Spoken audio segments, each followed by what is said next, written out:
નજર કરી લઈએ હવે ગરમીના સમાચારો ઉપર તો ગુજરાતમાં ગરમીનો પારો સતત ઉચકાઈ રહ્યો છે અને ત્યારે આગામી 4 દિવસ માટે પણ હીટવેવની આગાહી કરવામાં આવી છે। અમદાવાદ ગાંધીનગરમાં 2 દિવસ માટે રેડ એલર્ટ છે ગરમીનું, તો સાથે જ તાપમાન 46 ડિગ્રી સુધી જઈ શકે છે। આ સિવાય મોરબી, સુરેન્દ્રનગર, રાજકોટમાં ઓરેન્જ એલર્ટ જાહેર કરવામાં આવ્યું છે। તો આણંદ, સાબરકાંઠા, સુરત, વલસાડ, વડોદરા, જૂનાગઢ, કચ્છ, પાટણ, બોટાદ, અમરેલી, ભાવનગર, ખેડા, અરવલ્લી, છોટાઉદેपुરમાં ऑरेंज अलर्ट जाहिर કરવામાં આવ્યું છે। आने वाले दिनों के लिए जो गुजरात स्टेट के लिए वेदर फोरकास्ट दिया गया है वो ड्राई वेदर प्रिवेल करेगा। और हीट वेव वार्निंग की बात करेंगे तो हीट वेव की वार्निंग दी गई है डे 1 से लेकर डे 4 तक। और मैक्सिमम टेम्परेचर की बात करेंगे तो मैक्सिमम टेम्परेचर आने वाले 4 दिनों के लिए नो लार्ज चेंज में रहेगा। उसके बाद टेम्परेचर में ग्रेजुअल फॉल होगा। और मैक्सिमम टेम्परेचर की बात करेंगे अहमदाबाद और गांधीनगर के लिए तो कल अहमदाबाद का 45.9 और गांधीनगर का 45.7 मैक्सिमम टेम्परेचर रिकॉर्ड हुआ था। ज़्यादातर जगह पे ऑरेंज अलर्ट दिया गया है और अहमदाबाद और गांधीनगर के लिए आज और कल के लिए रेड अलर्ट है। तो અમદાવાદમાં ગરમીના રેડ એલર્ટની વચ્ચે રસ્તા ઉપર ટ્રાફિક ઘણો ઓછો થઈ ગયો છે। લોકો હાલ અમદાવાદમાં ઘરની બહાર નીકળવાનું ટાળી રહ્યા છે। સ્થિતિની જાણકારી આપી અમદાવાદથી સંવાદદાતા કેતન જોશીએ। અમદાવાદ સહિત સમગ્ર ગુજરાત છે એ અગન ભઠ્ઠીમાં ફેરવાઈ ગયું છે। અમદાવાદમાં સરેરાશ જે ટેમ્પરેચર છે એ 45 ડિગ્રીની આસપાસ રહેવા લાગ્યું છે। હાલ આ શહેરમાં છે એ રેડ એલર્ટ જાહેર કરવામાં આવ્યો છે। બપોરનો સમય છે, અત્યારે તમે મારી પાછળ જોઈ શકો છો કે રસ્તાઓ એકદમ સુમસામ છે। લોકો જરૂર પડે એટલા જ બહાર નીકળે છે। અત્યારે તમે જે વ્હીકલની મૂવમેન્ટ જુઓ છો એ મોટે ભાગે 4 વ્હીલર ઉપર લોકો જાય છે અને કોઈને કામ હોય એ જ 2 વ્હીલર લઈને નીકળે છે, પરંતુ એની સંખ્યા પણ ખૂબ ઓછી છે। પહેલીવાર કદાચ એવું બન્યું છે કે 1 ડઝનથી વધારે શહેરોમાં જે તાપમાન છે એ 42 થી 45 ડિગ્રીની આસપાસ છે એ રહેતું આ વર્ષે થયું છે। હજુ આગામી 4 થી 5 દિવસ પણ ખૂબ જ ગરમી પડશે, જેને આપણે ભીષણ ગરમી કહેતા હતા તેનો અનુભવ આ વખતે આપણે થઈ રહ્યો છે।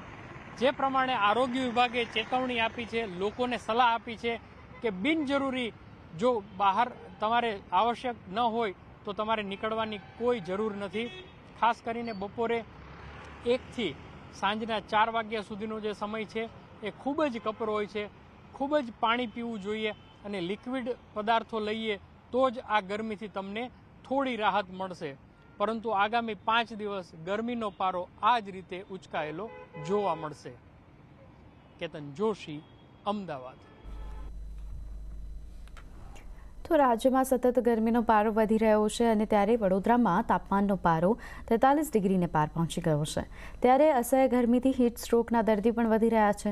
શહેરમાં 400થી વધુ દર્દીઓ અસહ્ય ગરમીનો શિકાર બન્યા। તો આ સિવાય લૂ લાગવાને કારણે ઝાડા ઉલટી, કોલેરા, કમળો, ટાઇફોઇડના દર્દીઓમાં પણ વધારો થઈ રહ્યો છે। વડોદરા શહેરમાં અસહ્ય ગરમી પડવાને કારણે ધગધગતા તડકાને કારણે સામાન્ય નાગરિકોનું ઘરની બહાર નીકળવું મુશ્કેલ બની ગયું છે।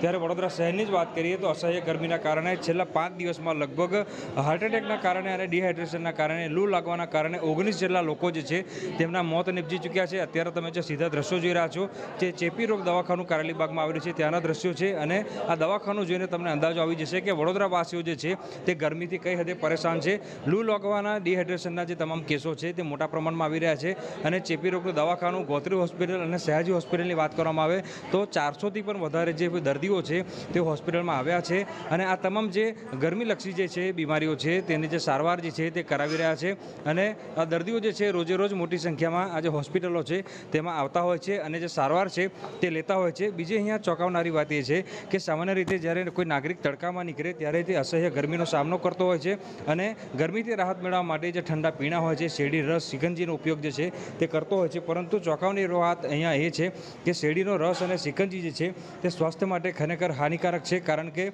શેરડીનો રસ અને સિકંજી પીવાના કારણે જે ટાઇફોઇડ સહિતની જે બીમારીઓ છે તે થતી હોય છે। લોકોની એ પ્રકારની માનસિકતા હોય છે કે ગરમીમાં ઠંડુ પીણું પીવાથી શરીર જે છે તે ઠંડુ થાય છે, પરંતુ એવું નથી। આ પ્રકારના ઠંડા પીવાના કારણે ટેમ્પરેચર જે છે તે મેન્ટેન થતું નથી અને હાઇજન ન જળવાના કારણે જે અલગ અલગ બીમારીઓ છે તે થતી હોય છે। એટલે ટૂંકમાં કહીએ તો વડોદરા શહેરમાં 43-44 ડિગ્રી ડિગ્રી જેટલો તડકો પડી રહ્યો છે, ત્યારે અત્યારે જે વડોદરા શહેરની હોસ્પિટલો છે તે લૂ લાગવાના, ડિહાઇડ્રેશનના, ઝાડાઉલટીના કિસ્સાઓમાં વધારો થઈ રહ્યો છે અને મોટી સંખ્યામાં જે દર્દીઓ છે તેઓ સારવાર માટે હોસ્પિટલોમાં પહોંચી રહ્યા છે. તો આ તરફ સુરતમાં પણ કાળઝાળ ગરમીથી બચવા માટે ટ્રાફિક પોલીસ દ્વારા નવતર પ્રયોગ હાથ ધરવામાં આવ્યો. ટ્રાફિક પોલીસ દ્વારા દરેક ટ્રાફિક પોઈન્ટ ઉપર ગ્રીન મંડપ બાંધવામાં આવ્યો છે. આનાથી ટ્રાફિકમાં ઉભેલા લોકોને ગરમીથી રાહત મળી શકે છે તે પ્રકારની વ્યવસ્થાઓ કરવામાં આવી છે. ગુજરાતમાં જે રીતે ગરમીનો પારો વધી રહ્યો છે, ખાસ કરીને ગુજરાતના અલગ અલગ શહેરોમાં ગરમી જે રીતે વધી રહી છે, હીટવેવની આગાહી છે, તેને લઈને તંત્રને એલર્ટ મોડ પર મૂકવામાં આવ્યું છે. સાથે સાથે દ્રશ્ય સીધા જોઈ શકાય છે સુરતના અઠવાગઢ વિસ્તાર કે જ્યાં આગળ પોઈન્ટ ઉપર લોકોને ગરમી ના લાગે તેને લઈને ખાસ સુરત ટ્રાફિક પોલીસ દ્વારા મંડપ બનાવવામાં આવ્યો છે. કારણ કે બપોરનો સમય એવો હોય છે કે જ્યાં ભરપૂર ગરમી પડે છે, તાપને લઈને 42 ડિગ્રી જ્યારે તાપમાન પહોંચે છે, ત્યારે હીટવેવ એટલે કે ગરમીમાં લોકો ના શેકાય તેને લઈને સુરત ટ્રાફિક પોલીસે એક નવતર પ્રયોગ કર્યો છે અને જ્યાં જ્યાં ટ્રાફિક પોઈન્ટ છે ત્યાં આગળ આ પ્રકારના મંડપ બનાવી લોકોને ગરમીમાં રાહત એટલે કે તડકો ન લાગે તે પ્રકારનું આયોજન કરવામાં આવ્યું છે.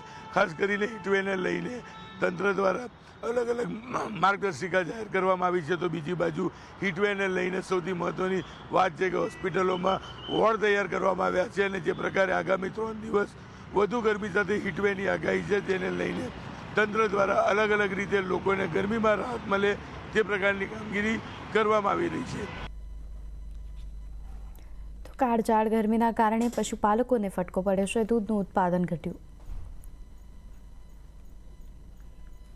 કાળઝાળ ગરમીના કારણે લોકો હેરાન પરેશાન થઈ ગયા છે, તો પશુઓ પણ ત્રાહિમામ પોકારી ઉઠ્યા છે. અંગ દજાડતી ગરમી ફક્ત જીવલેણ જ નહીં પરંતુ હવે આર્થિક ફટકો પણ મારી રહી છે. ગરમીના પ્રકોપના કારણે પશુઓએ દૂધ આપવાનું ઓછું કરી દીધું. પહેલા કરતાં પશુઓના આવતા દૂધમાં ઘટાડો થતાં પશુપાલકોને ફટકો પડ્યો છે.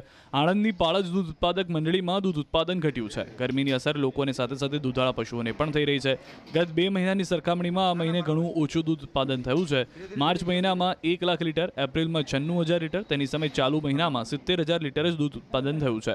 પાળજ દૂધ ઉત્પાદક મંડળીએ માર્ચમાં 70 લાખ, એપ્રિલમાં 61 લાખ રૂપિયા અને મે માસમાં 43 લાખ રૂપિયાની ચૂકવણી સભાસદોને કરી છે.